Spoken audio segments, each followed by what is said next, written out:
এই যে দেখতেছেন, এটাই হলো ভারতের বিএসএফেরা কীভাবে থাকে ওই জায়গায় বৈশা। এই যে দেখতেছেন, আমরা আসলে অলরেডি 100 গজ ফাঁকে আছি, যার কারণে স্পষ্টভাবে আপনাদেরকে দেখাইতে পাচ্ছি না। তা আসলেই তো আমাদের ওই জায়গায় যাওয়ার কোনো ক্ষমতাও নাই। আর আমরা কী জন্য যাবো ওই জায়গায়? আমরা বাংলাদেশের লোক হয়ে আমরা ওই জায়গায় অত রিস্ক নিব না। হয়তো এই ভাই, এই যে দেখতেছেন, এই ভাই অলরেডি ময়মনসিংহ বাড়ি। তা উনি আমার কাছে আসছিল। আমি মোহাম্মদ হাফিজুল ইসলাম, আমার বাড়ি ফুলবাড়ি থানা, ঘুঘুরহাট বাজার, অনন্তপুর গ্রাম, ইউনিয়ন কাশীপুর।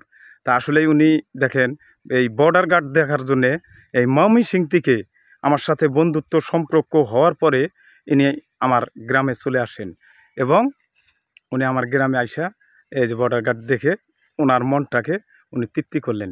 আশা করি ভিডিওটি দেখবেন। এই যে বর্ডার গার্ড, তা দোয়া করবেন আমার জন্যে, আমিও দোয়া করি আপনাদের জন্যে।